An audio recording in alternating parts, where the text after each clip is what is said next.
Good morning, dear students, teachers, coaches, parents, and all you prestigious dignitaries. And it's amazing to share the stage with Shri Sunil Prabhu. And double cheers to Lions Club who simply made this possible. I have to tell you that today I feel both challenged and excited. My excitement is I get a chance to give back something to the community I belong. In the presence of this lovely audience, my challenge is I'm already beginning to get nervous.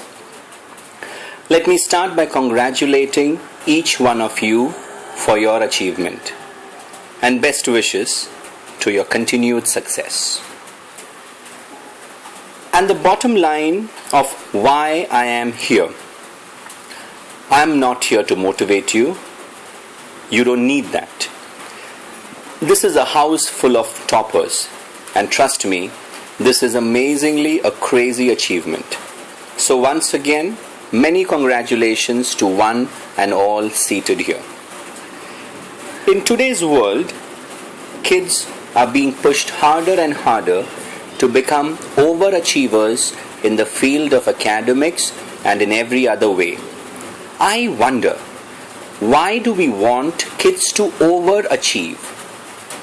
And why do we forget that so many successful people started out as clear underachievers?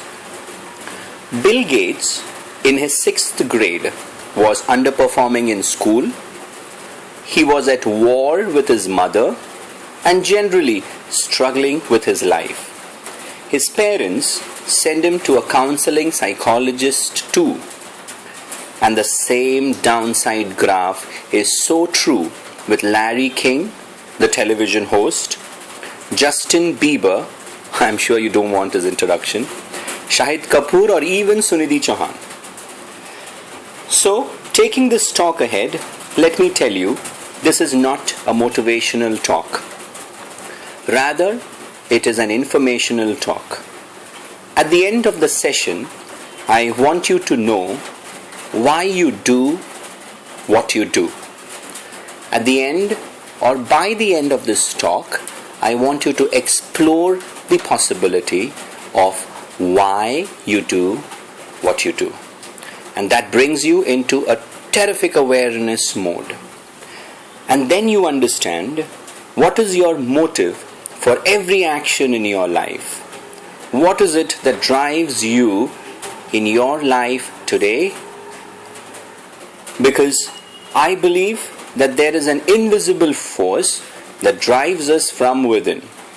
It is active and it is the most important thing in the world.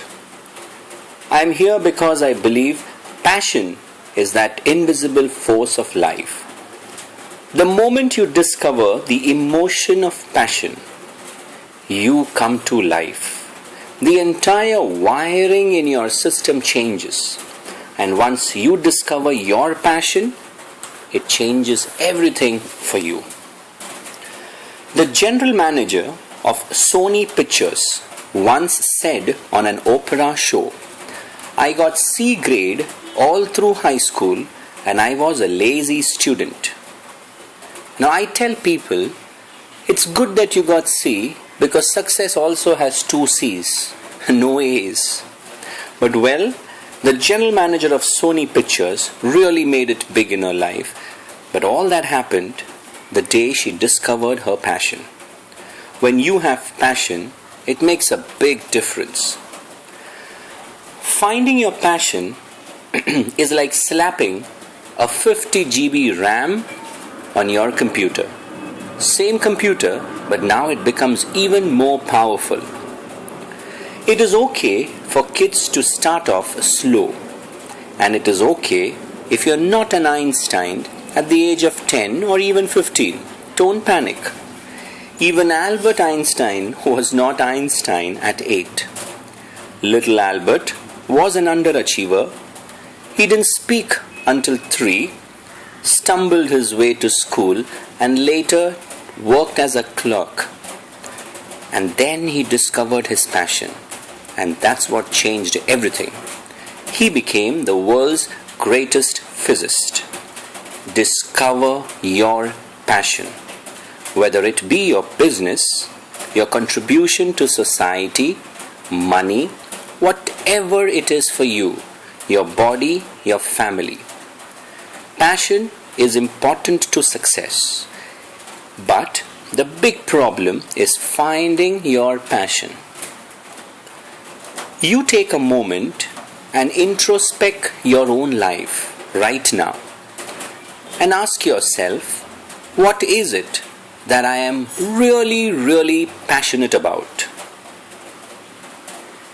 You may get an answer or you may not. But that's okay. Keep with that question. And sure, there are kids who know that they want to be a doctor or a lawyer or a singer right from the time they are 10. But I found another group of successful people, maybe a bigger group. They have no clue what their passion is. So if you are sitting there at 15 years and thinking, what is my passion? Don't worry. I know a lot of people sitting at the age of 50 who still don't know what their passion is. Haven't you created goals for you in your life? Short-term goals. A 2-hour goal, a 1-day goal, or maybe a 6-month goal. And how many of y'all would have not achieved it? And some of y'all might have even achieved it. When I ask people I know, why didn't you achieve something you set for yourself? Or when I ask them, why did you fail to achieve your goals? I get a very common answer which says, I didn't have the time, I didn't have the technology, I didn't have the contacts, I didn't have the know-how, etc. What do all these things that they blame have in common? They are the claim to your missing resource. And they may be correct. They may really not have the money or the time or the contacts, but that is not the defining factor. And you correct me if I am wrong. The defining factor is never the resource. It is resourcefulness. It is passion. Yes, it is passion. And if we get our passions right, we get ourselves to do anything. Imagine the position of Lance Armstrong. Someone says to him, you've got testicular cancer. That's pretty tough for any male, especially if you ride a bike. But what was his decision of what to focus on? It was different from most people. It wasn't the end for him. For Lance, it was a beginning. He goes off and wins 7 championships he never won before he had cancer. Because now he's got emotional fitness, he's got psychological strength. Yes, he discovered and rediscovered the invisible force. He discovered the emotion of passion.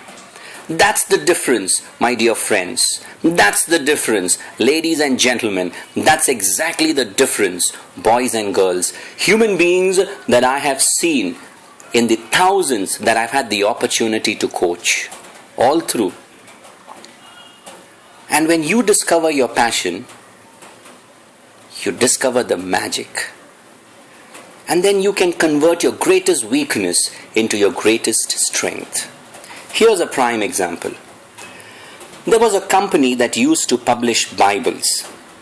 They hired a salesperson and gave him a very unproductive territory. Within a very short time, in that unproductive territory, this person becomes a great selling person. They had an annual convention, typically invited him so that he can share his success story. When he came to the dais, they found that this person couldn't speak properly. He was a stammerer, a stutterer. He came to the dais and they asked him, "How come you are the best salesperson?" He said, "When I go door to door, the lady or the man used to open, then I used to say, Ma'am, you don't have to buy this Bible. I will read it for you for free, or you can buy it. It's up to you. And they used to say, don't read it, we will buy it.